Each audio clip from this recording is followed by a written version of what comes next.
A paz do Senhor, meu querido e minha querida, sou o pastor Antônio Paniagua, né? Da IAD, MVN, Caquegal. Bem, gostaria de fazer uma leitura com você aqui no livro de 1 Pedro, no capítulo 2, né? Capítulo 2, no versículo 17, 18 e 19. Capítulo 2 não, capítulo 4, melhor dizendo, querido, no versículo 16 e 17. Ou 17, 18, melhor dizendo. Diz assim, versículo 17 de 1 Pedro, capítulo 4. Porque já é tempo que comece o julgamento pela casa de Deus. E se primeiro começará por nós, qual será o fim daqueles que são desobedientes ao Evangelho de Deus? Eu quero fazer essa pergunta de novo. Qual será o fim daqueles que são desobedientes ao Evangelho de Deus? Muito séria essa pergunta. Bem, eu creio que você sabe, como eu também, né, que no Velho Testamento Deus tinha um relacionamento, né, de Deus com o povo de Israel, ou de Deus com Israel, né? No tempo da lei, era esse o relacionamento que Deus tinha, era com o seu povo, que era o povo de Israel. Agora, no tempo da graça, Deus tem um relacionamento de Deus com o seu povo também, mas com Deus através da igreja. Deus e a igreja e Deus, no novo tempo da graça. Tanto é que um dos propósitos de Jesus, né, ao se vir, né, a essa existência, né, fazer o seu sacrifício, era de estabelecer a sua igreja, a qual ele disse: olha, a minha igreja, as portas do inferno não vão prevalecer contra ela. Assim sendo, né, ele estava dizendo que a igreja é dele, não é minha, não é da denominação, é do Senhor, né? E ele vai dizer que, Paulo dizendo que Jesus é o cabeça da igreja, ali no livro de Efésios, capítulo 1, no verso 23. Jesus é o cabeça. E Jesus, para ser cabeça, a igreja precisa ser governada por esta palavra, porque ele diz, a Bíblia vai dizer que ele é o verbo, que ele é a palavra de Deus. Então, é a palavra que governa a igreja. Amém? Bem, querido, eu quero falar a respeito da necessidade de nós congregarmos, né? O escritor da carta aos Hebreus, ele vai falar justamente a respeito desse assunto ali no livro de Hebreus, capítulo 10, no versículo 25, né? Vai falar justamente que nós não devemos deixar a nossa congregação ou deixar de congregar como alguns estão fazendo, como é costume de alguns. Antes incentivamos, admoestamos, falamos para eles, chamamos a atenção deles, né? Um dos outros, pois tanto mais quando vedes que está aproximando aquele dia. Amém? Bem, existe uma concepção errônea a respeito da questão de ser sacerdote. Eu sei que é um princípio divino ser sacerdote, né? Porque Deus trabalha com princípio. Quando eu olho para a palavra de Deus, ali no livro de 1 Coríntios, capítulo 11, versículo 3, quando Paulo diz assim, eu quero que você saiba que Cristo é a cabeça de todo homem, e o homem é a cabeça da mulher, né? E Deus é a cabeça de Cristo. Ele está falando que tem um princípio de autoridade, né? Princípio de autoridade, né? E que deve ser respeitado. E dentro desse princípio existe um sacerdócio que começa, né, dentro de casa, mas ele não fica somente de casa, ele inicia dentro de casa, porque a igreja começa dentro do lar, o sacerdócio inicia dentro do lar. Então, nós vamos ver, querido, que Deus não se limitou a deixar o sacerdócio somente por algumas pessoas dentro da igreja. Não.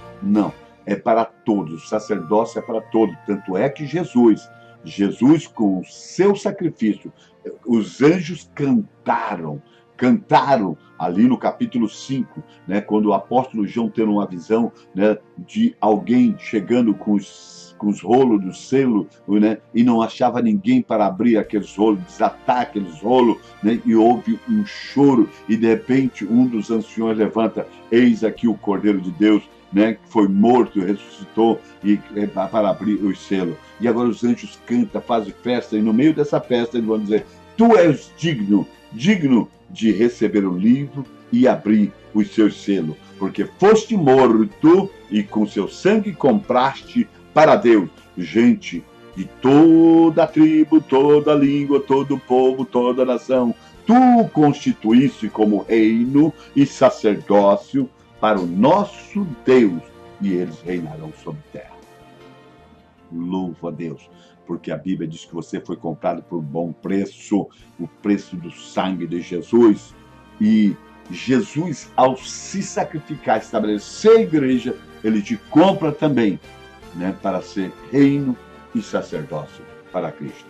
E nessa existência, nesta vida, Paulo diz no capítulo 5 de Romanos, versículo 19, que eu e você reinaremos em vida com Jesus. Ou seja, eu vejo o desejo de Deus de que eu, para governar com Cristo, Cristo é a cabeça da igreja, eu vou governar, eu vou reinar em vida. Como?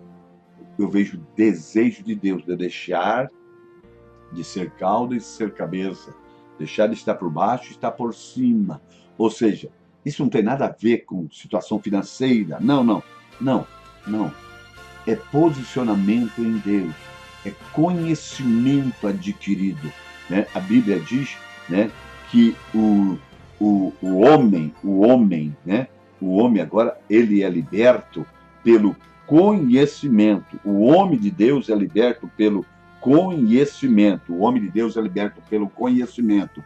Então, quando Deus nos faz de sermos cabeça, de estarmos por cima, ele está dizendo que é através do conhecimento que assim nós vamos ser, tá? Por isso, nós vamos governar, reinar em vida com Cristo, né?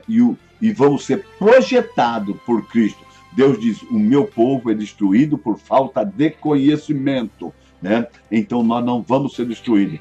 O conhecimento vai nos provocar a ser livre, né? Existe um conceito que pessoas acham que ser sacerdote não necessita congregar, não necessita ir para a igreja. Não. Ser sacerdote na família é uma orientação, é uma obrigação, é um dever de todo homem ou mulher, né, que estão na posição de autoridade dentro de casa, né? Nós vamos ver isso, querido, que nós, para sermos um sacerdote na igreja, não é isso? Antes, porém, para ser um sacerdote, eu preciso primeiro ser uma pessoa que governa bem a minha família, que admoeste os meus filhos no temor do Senhor, né? Que sei tratar da alma do meu filho, cuidar das emoções da minha esposa, né? Para que ele sirva ao Senhor, né? Eu vejo ali no livro de 1 Timóteo, capítulo 2, versículo 4 e 5, onde Timóteo vai dizer que é necessário, é preciso, né? Pois que o bispo seja irrepreensível, marido de uma só mulher, moderado, sensato, respeitável, e que ele deve governar bem a sua família. Não é isso, pastora Sandra, né? Tá? Tendo os filhos sujeitos a ele com toda a dignidade, pois se alguém não sabe governar bem a sua própria família, como poderá cuidar da igreja de Deus? Né? Tá? Então, meu querido, né? O mandamento de Deus de ser sacerdote no lar é para todos os cristãos. É para todos aqueles que aceitam Jesus Cristo como seu único e suficiente Salvador. Você tem que aprender, né, a governar a sua casa, a cuidar da alma da sua esposa, dos seus filhos. O que é um sacerdócio? O que é ser sacerdote? O sacerdote, ele tem a responsabilidade de levar a necessidade do povo ou da família até Deus, né? Tem que ter uma intimidade com Deus, tem que ter conhecimento de levar as necessidades da sua esposa, dos seus filhos, até Deus. Deixa eu abrir um parênteses aqui. Né? Quando ali João vê os anjos cantando, né, que Jesus, né, com o seu sacrifício comprou para Deus, né, reis e sacerdote, né, ele está dizendo na questão da humanidade. E a humanidade é feita de homens e mulheres, tá? Então, comprou reis e rainha, sacerdote e sacerdotisa, tá? Porque Deus, ele não exclui, Deus inclui, né? Deus não trabalha com sexo, ele trabalha com o ser humano, tá? A mulher tem alma e o homem tem alma. E precisa, para Deus usar, precisa ter uma alma, um espírito regenerado para poder usar. Amém, meus queridos? Então, meus queridos, alguns, por conta desse ensino de ser sacerdote, ele diz que não precisa ir congregar. Peraí, tem alguma coisa errada, porque a minha Bíblia diz que nós não devemos fazer como alguns, né? Tá? Alguns que, por causa do costume, deixa de congregar. Olha, eu li um versículo aqui no início, querido. Presta atenção. Quando Jesus vir, ele vem buscar uma igreja. Ele vai tirar uma igreja de dentro da igreja. Tá? Porque diz ali em 1 Pedro, que eu li para você, né? No capítulo 4, no versículo 17, meu querido, presta bem atenção, que o julgamento de Deus, tá? Vai começar justamente pela sua casa. Porque já é o tempo que... porque já é tempo que começa o julgamento pela casa de Deus. Tá? Pela casa de Deus. E se primeiro começa por nós, qual será o fim daqueles que desobedecem a Deus? Como que vai acabar essas pessoas que acham que o sacerdote é só... Ele acha que é uma igreja, né? É um desigrejado. Né? Ele é um princípio que não precisa congregar, não precisa ir para a igreja. Tá? Isso é princípio de diabo, meu filho. Tá? Sua Bíblia tem esse versículo, não tem? Essas passagens, não tem? Então, hoje, no tempo da graça, é um tempo de relacionamento de Deus com a igreja. Tá? Ah, eu sou igreja. Sim, você é igreja, de forma pessoal. Mas você é igreja de forma congregacional, porque Deus vai vir buscar uma igreja de forma congregacional. Vai levar a igreja individual, que também é congregacional. Não sei aonde o que você está pensando. É muito sério, meu filho. A sua salvação. Por isso, olha, eu quero te dizer uma coisa muito séria que Jesus disse para os seus discípulos. Né? Acautelai-vos que ninguém vos engane. Tá? Porque muitos virão em meu nome e dirão, eu sou Cristo. Tome cuidado, filho. Tome cuidado, filho. A sua salvação foi comprada por um bom preço. Tá? Mas exige obediência à palavra do Senhor. É um relacionamento de Deus com a igreja. Tá? Jesus estabeleceu a igreja. Tá? Olha as 7 igrejas lá de Apocalipse. Todas elas muito bonitas. Mas só uma obedecia. Jesus repreendeu a todas. Tá? Mas só uma estava na posição. Tá? Ele não representou, Jesus não veio chamar a atenção de nenhum cidadão que estava fora da igreja. A palavra dele foi enviada para o anjo da igreja. Tá? A falar com a igreja. Tá? Então tome cuidado, meu filho, com esse entendimento demoníaco. Tá? Em nome de Jesus, eu quero orar por você. Tá? Eu quero orar para que você e eu, tá, estejamos sempre congregando. Sejamos igreja, sim, de forma pessoal, mas também igreja de forma congregacional. Porque Jesus vai buscar uma igreja, a casa do Senhor, como congregação. Tá? E dessa congregação ele vai tirar um povo. Tá? Em nome de Jesus.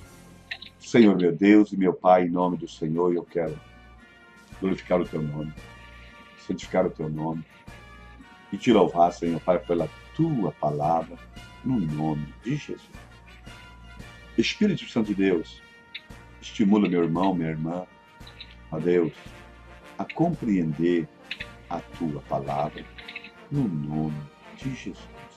Colocar por obra a Tua palavra, no nome de Jesus. Perdoa as nossas limitações, nossas fraquezas, Senhor.